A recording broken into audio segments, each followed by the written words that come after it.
Hello and welcome back to the Why Carbs Won't Make You Fat podcast. I'm back. Josh is back. Hello. Josh, you've been wrestled from your sickbed. That sounds like. Yep. No, I had a cold since like Saturday, but a head cold at that, and it's been a fairly busy week at work because we had one person on holiday and then another person sick. So it's been all hands on deck. So trying not to lose my voice in the process, but it's quite difficult when you're teaching a class and stuff like that. But no, it's been manageable and fine. I'm pretty surprised I didn't lose my voice when I had mine, given it was like -4 outside, loud music outside, no one listening, and just sort of shouting encouragement and instructions. I put it down to actually when I used to work in a nightclub. I mean, back in the day, you can see I've got a guitar on my wall. I do a bit of singing, and I could do that all right. But when I worked in the nightclub, I then learnt to do that and still be able to sing the next day. I very much learnt to project my voice like an opera singer and kind of half protect it, which all goes to pot if you have a few beers in the system. But we weren't doing that when we were actually working. Not most of the time, anyway. Open secret, that. Well, you guys might notice a little bit of an improvement in the audio quality. So this is like a technique. This is very geeky, but I've got this fancy podcast mic, and Josh uses his laptop, and I always find myself thinking, and I'd have things change in the last 3 or 4 episodes, but there was a period I was like, why is Josh's audio so much better than mine, even though he's like on his laptop or on his AirPods? And AirPods aren't necessarily a low-tech, low-cost thing, but they've got a small little microphone, and my purpose-made podcast mic should sound better. It's got a little switch on it that is I've cocked up with a mic before and I stuck it on mute, didn't I? But it's got a little switch on the back which is like that's a pretty technical term, directional. It is a directional microphone. It's got like 3 or 4 patterns that you can make on it. Okay.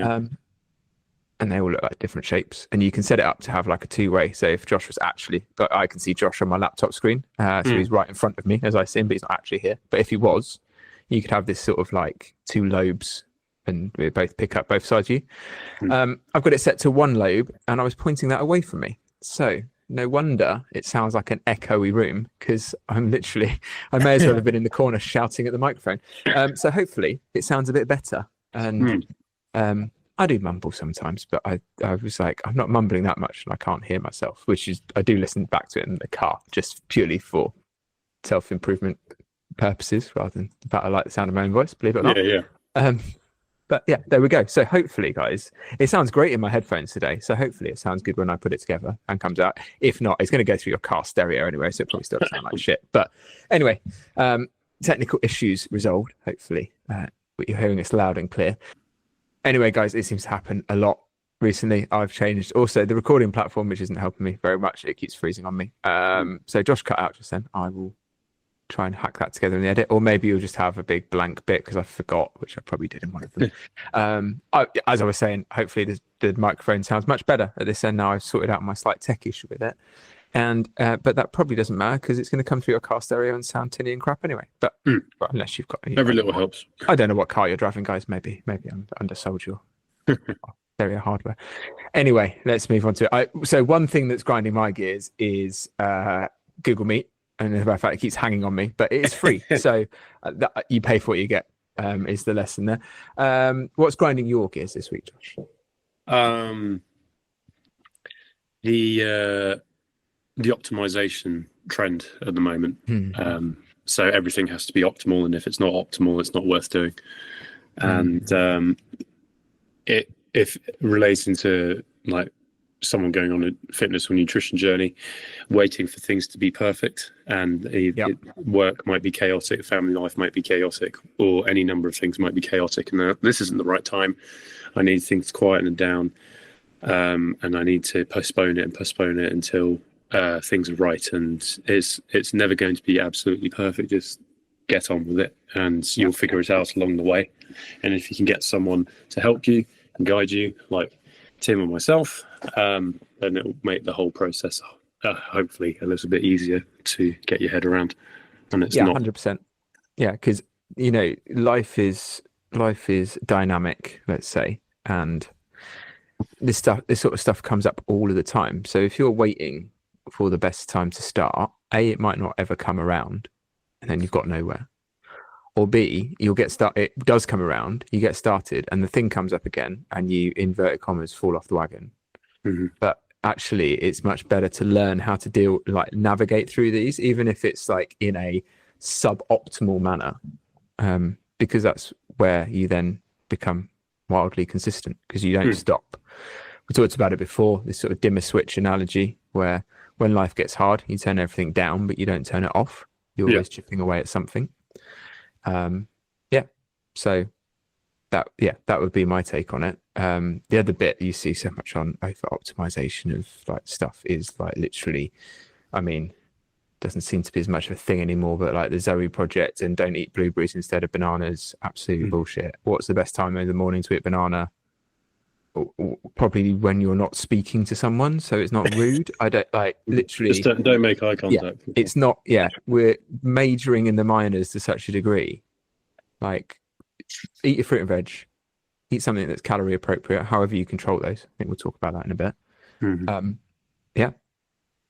Like the ratio of like the amount of grams of sugar in your dried apricots isn't causing an obesity epidemic, I'm afraid. Like, so many things are kind of zoomed in on as being the thing that is causing the thing, but it's never one thing. Never really. Like, move the biggest rocks, and lots of the stuff that you see is small little rocks, and like, oh wow, maybe that's the secret, because it's such a small, minor, irrelevant thing. No one credible talks or thinks about it, but the uncredible can brand it and sell it, right? So that definitely grinds my gears. Definitely, yeah. One thing that I'd like to say, one thing I've talked about it before on the pod, but just thinking of ideas for this, because actually I've had quite a nice week. Nothing has ground my gears this week. I'm very surprised. I'm sure something has and I've forgotten about it. But I think so there seems to be, it's not a dig at any particular gym, I see why people do it, but these like body measurement devices that you have in many gyms, right? They are kind of useful data as a baseline, but they're freaking expensive for what they are. Very complicated output, and a tape measure is fucking cheap. So if you were to, because mostly we're talking about like body fat percentage, and like the measurement around your navel, whether you're male or female, scales directly to your body fat percentage. That number doesn't actually matter. You either, like, to quote Andy Morgan, who was my nutrition coach a long time ago, you either look like you want to or you don't. You're either lean enough or you're not. So your body fat percentage in that realm is irrelevant. If we're really looking into ultimate performance, you don't want to get that too low, and it might be useful to know roughly where it is so that we're not undershooting it. I've definitely done that with other clients of mine, when, you know, but clients that are very dialed in and had a big body comp change. They're playing like touch rugby. I was like, well, I know from like, for a male, most male rugby players, they try and keep around 15% body fat. So they've got like kind of a bit of definition around the stomach, but they're not absolutely ripped. Does that mean, like, going back a few years, like someone like Ugo Monnier will look ripped because of his genetics and how his like physique is and his bone structure and all that stuff, and will comfortably sit at a lower body fat percentage because that's natural for him. But generally, like, don't fight it too low, because in a game like rugby, you're getting smashed by big blokes and you want a bit of padding. Like, so, but for the average Joe, like, presenting them with a guess at their body fat percentage and their bone density and their visceral fat is interesting, but they're either getting leaner or they're not, and the tape measure can show you that, and the scales will show you if they've lost visceral fat. So that's the reason to have like biggest reason for me to have like measure your body around your stomach and your weight in combination, because one or the other tends to move each week. But also, like, let's say you don't lose any size around the tape measure, which is quite unusual in my experience when you're in a calorie deficit. If the scales have fallen down, that fat's cut, something's happened. We've either lost muscle, which we probably haven't if we're training and eating protein. So we must have lost fat. If it hasn't come off the tape measure, it's probably come from around your organs where we can't measure it. Right. So, and yeah, a tape measure is literally like, I don't know how much you want to spend on one, but you could pick one up for a couple of quid, right? Versus a gym membership and a silly BodPod thing or whatever they use. So that grinds my gears a lot, because then I see like PTs who aren't as like savvy with the nutrition side, or just be honest, just don't care as much about nutrition as Josh and I, which isn't a dig. Like, they're probably much better at other things, right? And nutrition can be really frustrating to coach and help people with. But just giving like wet answers of, oh, you must have gained a bit of muscle, right? Or have they? Right. Yeah. No, I know what I mean, because we've got the in-body machine at work, and I kind of have to be careful what I say here. Yeah, fine. Yeah. It's an investment that the directors have made, and I mean the only thing I really look at it for whenever a client uses it has been the visceral fat check, and to a degree the body fat mass and the skeletal mass, muscle mass, but you get a printout with quite a lot of information, which it's all very well and good by either myself or a colleague going through it, but whether they retain that information and directly afterwards is quite often not the case. And like you can attest to this, of like you've explained a workout to someone and it's about to start, and they'll go, "What am I doing first?" And it's that sort of thing, but related to body composition. And so it's wild how little information people retain. Exactly, yeah. And so I try and keep it very, very basic, and also trying to get them to understand that I think a lot, because we did speak about this before on an episode, that they can be up to 7 to 10% inaccurate, and then I think the DEXA scan, which is the next one up, can be up to 5 to 7% off. So it's a good general thing. It's not the be all and end all, and I'd say progress pictures, like you say, tape measurements and performance markers as well. So if you're feeling more energetic, if you're moving better, if you're lifting more, training harder and stuff like that, and you're recovering better, then those are, and also just how your general well-being and how you're feeling. If those are much more important metrics than what a printout says from a body composition thing. Yeah, literally. Because a lot of emotions get tied up to it, and it's like the bad relationship that people have with even just a very rudimentary bathroom scale. They'll just get tied into the numbers, and like, well, I was 96 and now I'm only 94 kilos. Like, this must all, I've lost bugger all. And I'm like, well, you've lost something, but let's not forget there's also eggs is not insignificant. Bones, organs, all that sort of stuff that goes along with it. It's not just your 94 kilos of amorphous blob or whatever you want to call it. Yeah, literally. We don't walk down the street with a little holograph number above our heads stating our weight. Like, if I walk down the street, I'm weighed myself for ages, right? Let's say I'm 83 kilos. No one's like, oh, Tim looks 83.5 kilos, huh? They're like, Tim looks like he's just under 6 foot. Yeah. Like, no one's got a clue. Like, I work with a lot of people. I see their weights. I'm all right at guessing how heavy they are. Yeah. But I'm out by like 10 kilos. Like, there's definitely plus minus 10 kilos, definitely, if not more. I remember doing a workout at Valkyrie with you, Pask, and James as well. And James and I put partners together and said, we're about the same weight, aren't we, Josh? I'm like, I think you got 10 kilos on me, James. But thank you. It might not anymore. No. Any little CrossFitter he is. It was a little while back. Morphing into the same person, is it? No. hoping to absorb some of my colleagues' athletic capabilities, but yeah, definitely. Right. Moving on. I've Josh found me with Dr. Alan Bacon. Actually, did a little reel about this carnivore bloke. And he's. Oh no, he didn't actually. That was a different thing. Actually, no, that was a different thing. He sent me that thing about chicken. That was funny. Yeah. So actually, I'll do that first. Something else that grinds my gears, but it doesn't even grind my gears. It's so stupid. I don't even care about it. He found this reel from this lady who was saying that chicken was the on the podcast. Yeah.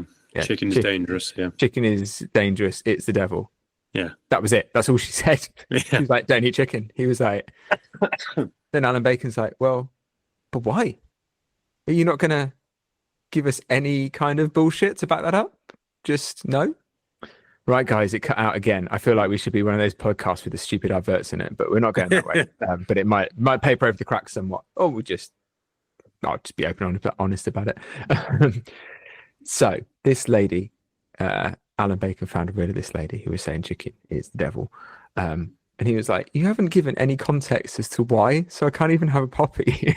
And then he went into that thing about why it really isn't and a good thing to eat.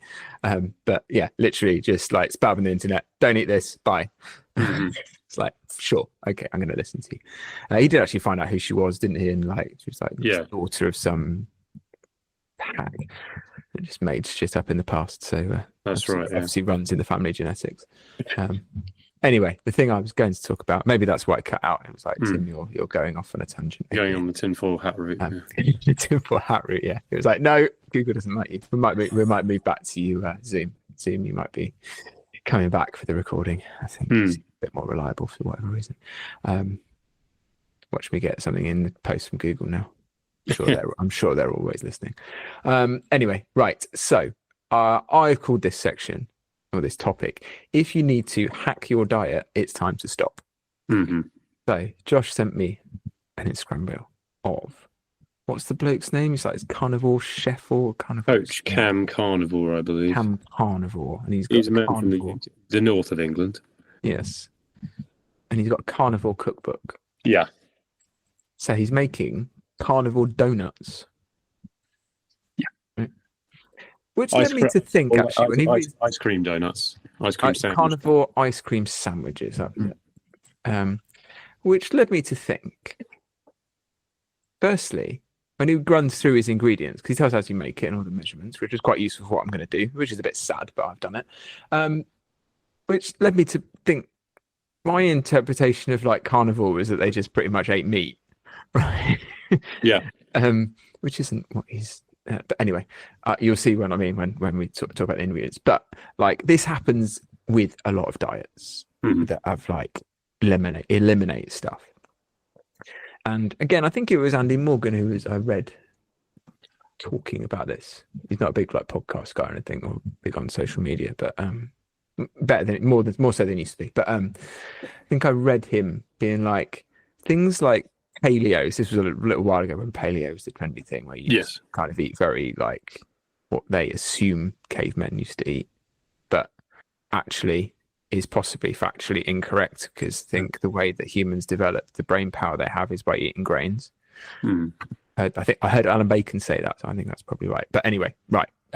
Avoiding like loads of stuff has got to be dug up out of the ground or meat, basically. People follow that for a bit, have great results, and then their diet gets boring as fuck and they see ice cream and pizza everywhere, and they start doing daft shit like making cauliflower pizza, which isn't pizza. It's like compressed cauliflower with some cheese on top of it. It's not pizza. Don't call it pizza. Just like, I'll be opinionated here, fake meats. Like, it's not bacon. No. Call it something else. Like, it's fine. I'm all for alternative protein sources. I'm all for people having more plant-based stuff in their diet if that's what they want to do, but don't call it bacon. It's not bacon, right? Anyway, much like this, it's not an ice cream sandwich. So he goes through how he makes these like little, they're pretty much baked donuts, aren't they? Donuts in inverted commas with paleo ice cream, not paleo ice cream, with carnivore ice cream. Yeah, which is double cream and egg yolks and vanilla essence. Yeah. So he runs through a few bits and bobs. Actually, I wrote a little post about this.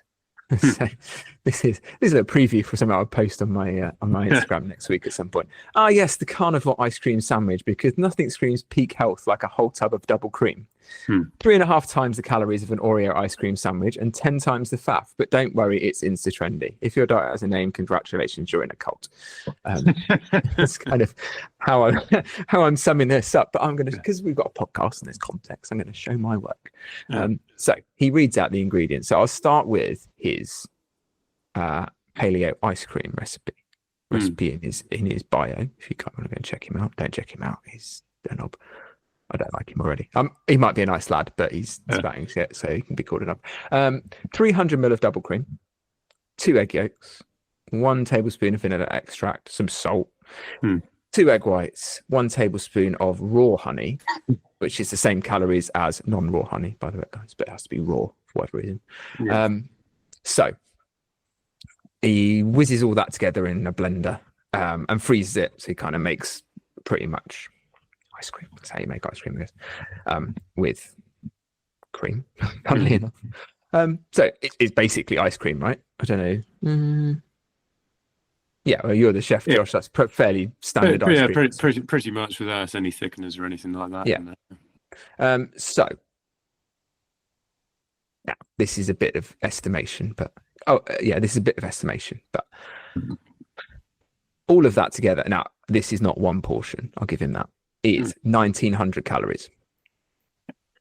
Looking at what he did on the video, I guess that he might get 15 portions out of that, which makes a portion of that ice cream 125 calories. And that's reasonable for a creamy ice cream. Yeah. The equivalent portion of carte d'or is like 60 calories for a scoop. Now, the only reason that is the case is they whip it really hard and it's got loads of air in it. Yeah. It becomes lower calorie. It still tastes great, which is why I like it.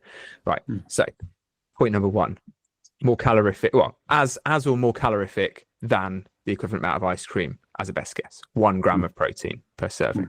Right. Now we go into the donut bit. For those, he uses 106 grams of cream cheese, 3 eggs, a slab of butter, because they don't measure their butter because it doesn't have any calories, allegedly. 50 ml of double cream and 1 tablespoon of vanilla extract. I shoved all that into my net diary. I guessed at 30 grams of butter, although it was a big slab, so I might be giving him too much credit. We know it makes 6 servings because he shows 6 servings in the thing. So that nets out as 200 calories per donut, 5 grams of protein.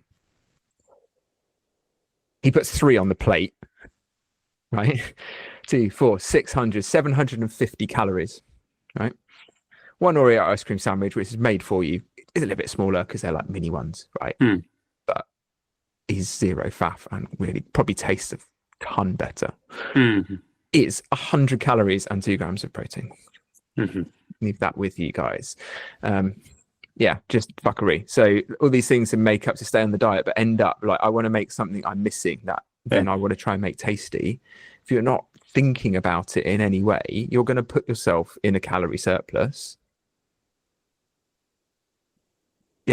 That was my whole point. I think I lost my train of thought a little bit there. That was my whole point. And like I saw a reel from Paul Saladino, Carnivore and D. Obviously he's putting carbs back into his diet, but the video was like, if I were to make French fries, this is how I would make them. So he gets his russet potatoes, he gets a potato fry maker, so he just like almost like those bagel slices and cuts up his chips, and then instead of just using olive oil or something like that, he'll use beef tallow like he uses on everything. But it's the fact, you're making fries with potatoes. You're not using any kind of carnivore chip or anything like that. That was another one that Coach Cam likes to do. You were saying the cauliflower pizza base. He's done one like this is a carnivore pizza base, and it's essentially chicken cooked up and then minced into crumbs, and then emulsified in egg yolk, and then baked, and then he'll put his carnivore toppings on top of that as well.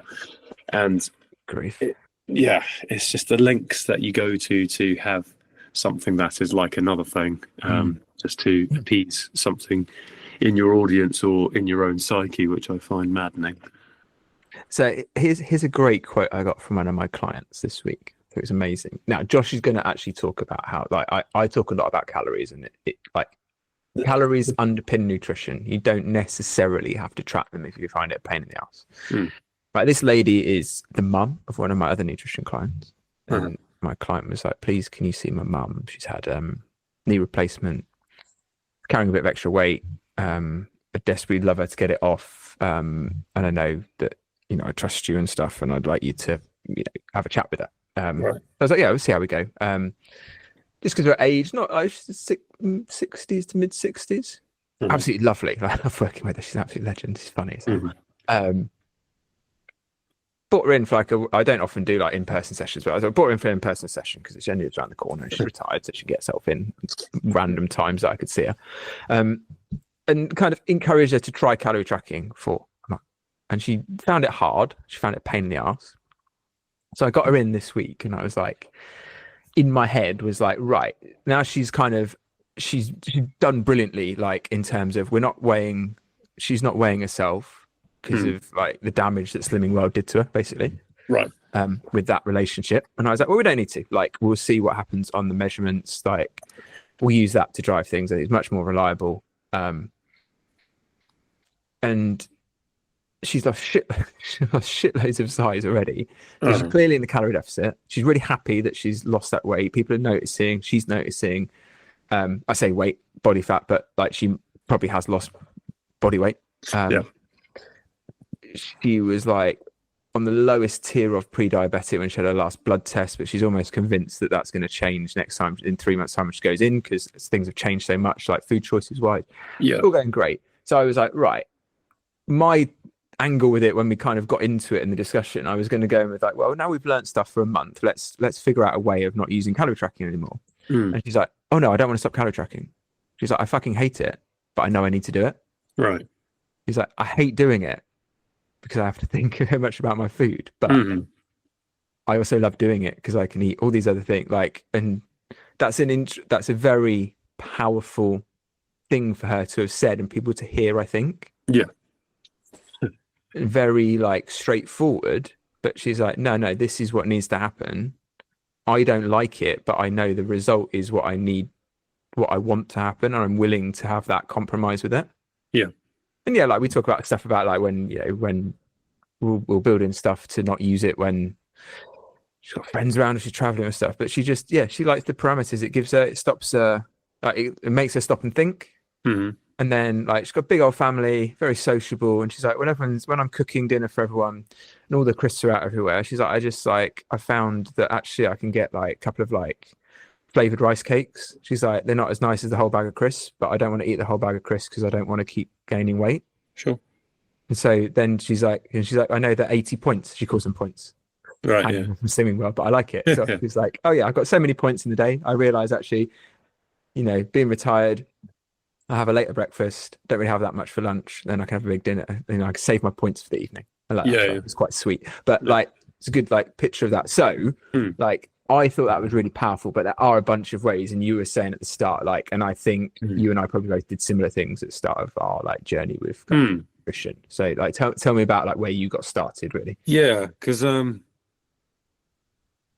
was looking into one of the clients I'm working with nutrition tracking app at the moment, and it's been a very long time since I've done anything like that for myself personally. So I thought on my day off last week I'll try and track what I had for breakfast, which was homemade like protein pancakes with bananas, oats, cottage cheese, whey, eggs, cacao, but said bananas. Yes, said bananas. Yeah, made those and probably had 4 of them with about 100 grams of Greek yogurt, some frozen raspberries on top, and a few pieces of bacon and a drizzle of maple syrup. So pretty dense, but a lot of original whole foods in there that have been blended up into a pancake batter. And I thought I'll try and enter this into NutriCheck, which I was using. And it's a good app, but it's not ideal if you're making food from scratch. For certain things, and so I was in the process of doing it, and I was getting fed up because it was so tedious and taking such a long time, which I can appreciate is a struggle for some of the people I work with. That's why I suggest if you can decide on 3 to 4 meals for breakfast, lunch, and dinner, and have that already logged in to your app, and then if you have a rotation of it on a week-on-week basis. Like we said before, it will reduce the amount of variety you have, but you'll be able to at least stay on course with that front. And then I tried to think back to when I first started, before I was PT nutrition coach and less informed, and I weighed 88 kilos, and I wanted to get put on some size. And I might have looked at some articles, whether it had been in Men's Health or something on YouTube, because I think YouTube fitness was kind of in its infancy at that stage. And so there was some information, but not as dense as it is now. And all I took away from it was, was probably going from American metrics, so a gram of protein per pound of body weight or something like that. And then based my meals around whole foods and tried to have 4 to 5 of them per day. And that was pretty much what I did until I started seeing some progress in the scale going up, and also performance in the gym going up too. And then there would be a time where I would plateau for a little while, and then there'll be another little bit of a jump up, and then again another plateau, and then I get to a point where I'm happy with the weight I'm at, and then it's just been kind of sitting around there. And then of more recent, it's been a slight 1 or 2 kilo drop, and then another 1 or 2 kilo gain, and then maintain that. And that's more from the style of training, because I used to do like 4 or 5 sessions a week, and I wasn't recovering nearly enough. I was making some progress, but the volume was too much, and I was getting injured and shit. So, and then changing careers and having a more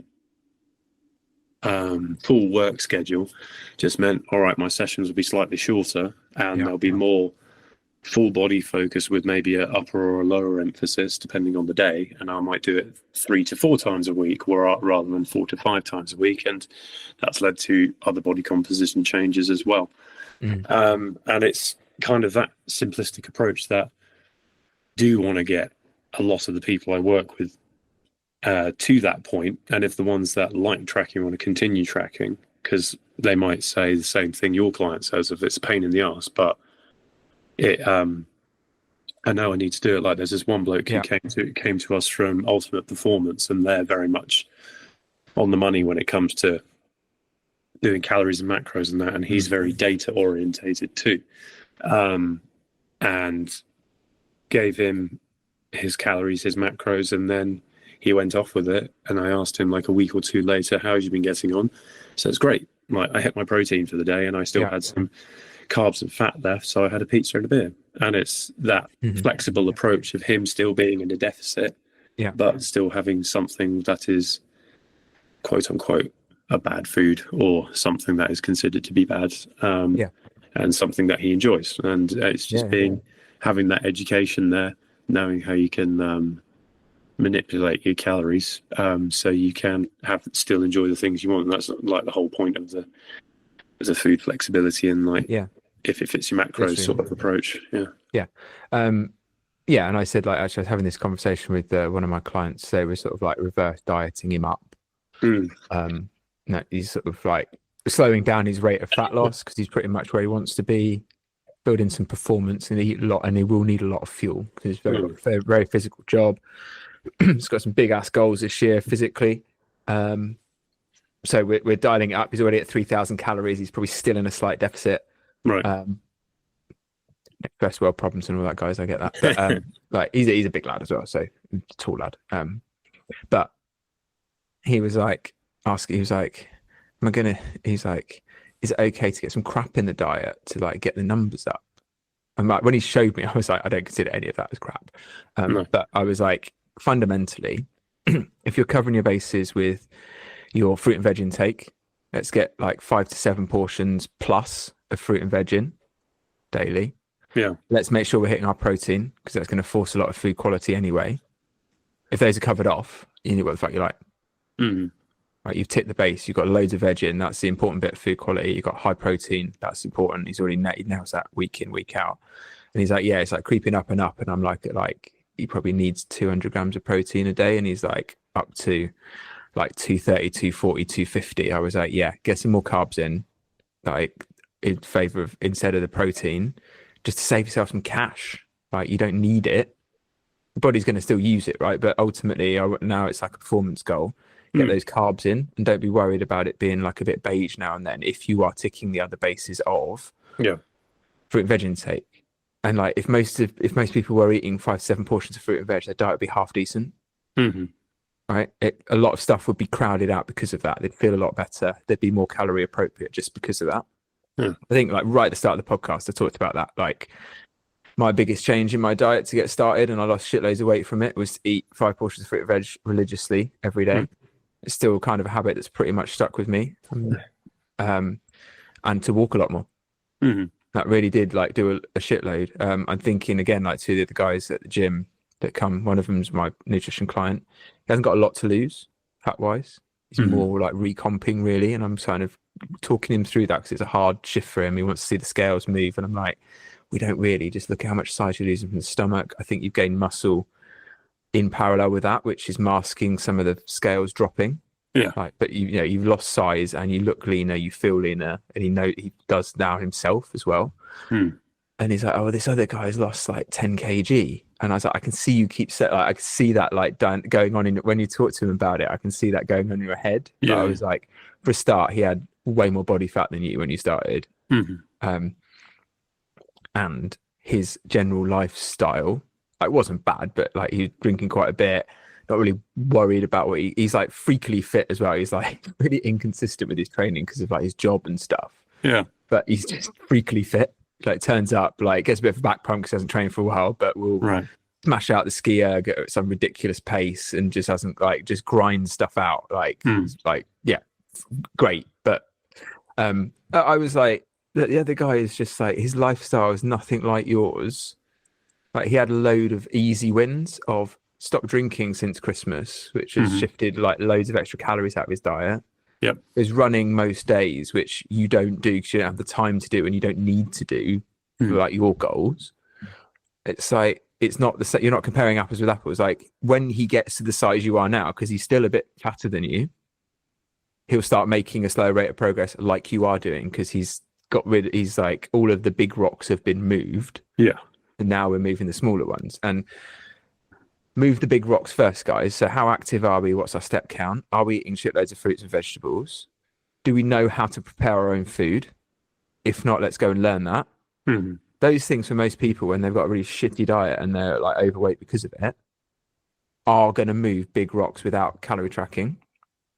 If we then get to the stage where we're eating, in inverted commas, clean all the time and not making any progress, it might be because we're doing some of the daft stuff of like making fake foods rather than having the real thing. But it might just be that we're eating really healthful foods in too big a portion. Then we need to go figure out what the portions need to be. And that's then like the next layer of the onion might be to find out about calories for a week. To just redress portion sizes and be like, oh, okay, I'm having 100 grams of pasta dry weight with my dinner every night, which is 350 odd calories, when I could probably get away with 60 grams and cut 40% of the calories out of my diet in that meal and not feel any different because I put loads of veg on my plate to replace it. Like, that might, that is then where a little bit of extra detail, and it might just be weighing out portions and looking at the packet the thing comes in and reading the suggested serving size. And being like, oh shit, that's not a lot. No, it's not, but it's that many calories. So what needs to change? That's it. Yeah. Anything else on that? No, I was trying to think if there's anything else grinding my gears at the moment, but I think I'm tapped out at the moment.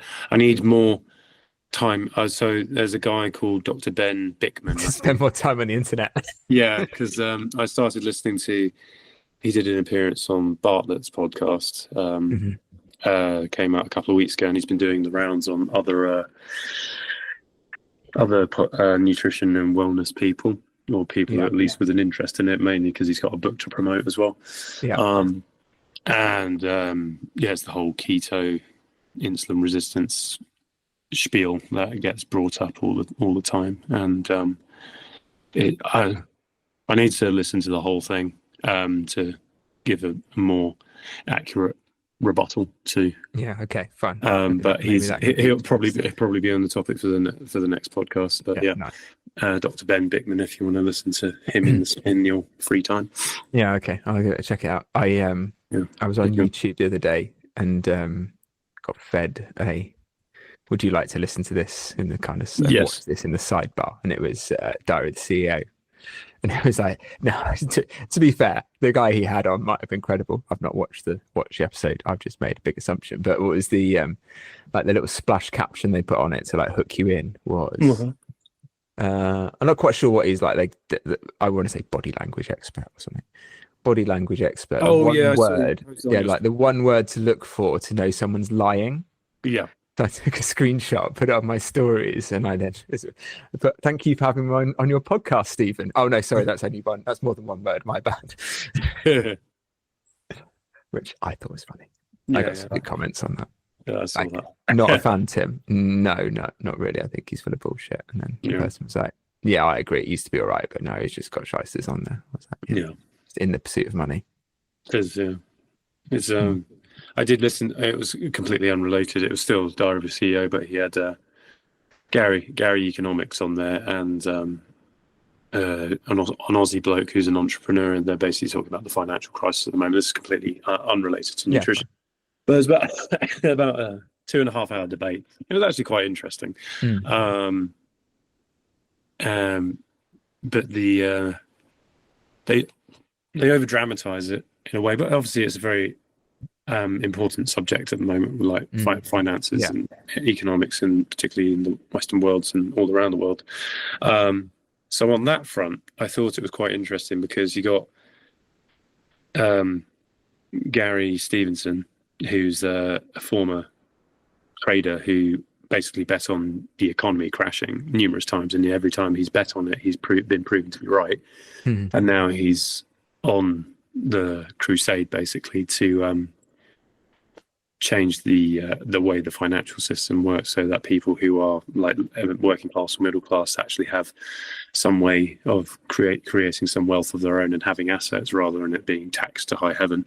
And then you have the entrepreneur there saying that everyone wants to have their own business, and it's not necessarily the case. Some people would just be happy with doing their 30-40 hours a week working for somebody else, but would be in the position to go on a holiday once in a while, have their own home, be able to feed and provide for their family. And so it was an interesting dynamic to have them, and then Stephen was mediating and interjecting every now and then. It was interesting. It was a worthwhile listen because it was refreshing in a way, because you have.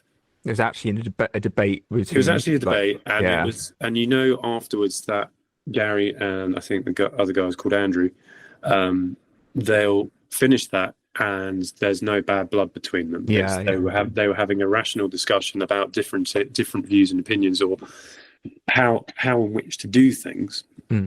But it wasn't tribal or anything like that. And I suppose in a back doorway, I can kind of link this back to nutrition, because there's quite often, like Dr. Mike, not Dr. Mike Israel, the other one with the dark hair and glasses.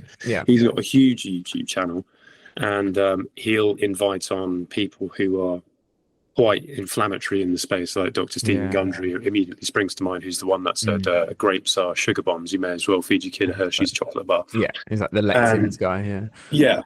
And Mike will come at him and similar sort of thing. He's like, I'm calling you out because you're putting misinformation out there, so you can sell a particular thing. And I don't know if they're particularly amicable after their discussion, but there probably will be a little bit of frostiness. Whereas if you can both agree that it's not black and white, it's somewhere in the grey, then everything will kind of settle, and then it will stop all this division from like raw vegan, raw carnivore, or any of the above, and it will try and demystify everything, and also get people to care less slightly. And I'm reading at the minute. I'm sort of teaching myself or learning more about copywriting, and the guy I'm learning from is talking about how conflict is interesting. Mm. Drama is interesting.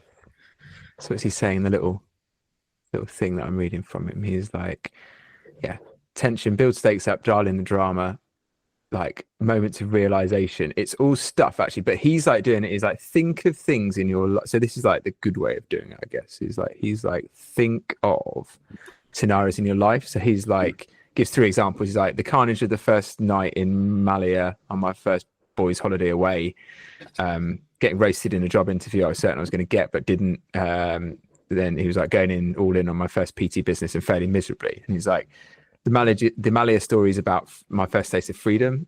Interview story is about being rejected. The other one is about making awful life decisions. But he's like, then how to build on that as a story. And I see like the good way of doing it. Tell a story, make yourself like the martyr a little bit and just show like a bit of human side of you and be interesting. But like you can also see the way that these other people are being interesting is to be deliberately provocative. Eddie Abreu, like picking a fight where they have these like, that's wrong, this is the right reason, like which actually Alan Bacon has done, but in like a professional kind of way. More researched way as well. More research way, and pointing out that that's not quite right. But like those are the things that get interaction, so that like everything's marketing, right? And if we create drama, it becomes more marketable. So when Bartlett has on these very polarizing people, they perform really highly. Yeah. I wonder actually if that one about the financial crisis, I'd be interested to see the stats on their YouTube channel. It might be one that's a bit flat because it's not as because it's more rational and reasoned, and they're not having a bum fight and saying stupid shit. Potentially. I mean, the Gary Stevenson chap, he's blowing up on YouTube at the moment, and he's got a book that he's promoting as well. They released it a day ago, and it's got 1.3 million views on it already. So okay, yeah, not too bad. No, well, then it shows that actually there is room for that if you do it in the right way, and it's like yeah. But that one you were talking about, the behavioural coach or the body language coach, that one's only got 965,000. Right. That's because I posted it on my story, and people are like, "Oh, that's bullshit. I'm not watching that." Yeah. Thank you, my followers. That's it. Yeah. Right. Put the words to right there. Anything else for today's episode, Josh? No, that's it, really. Right, fine. Well, we will wrap it there. Where can people find you on the internet? At Josh Weebout90 on Instagram. Nice. You find me at Food Flexibility. Guys, if you like the podcast, give it a like, give it a subscribe. If you've got any questions, post them up in the comments on the podcast platform or on YouTube, or send me an email, tim@foodflexibility.co.uk. And until next time, please remember, carbs won't make you fat.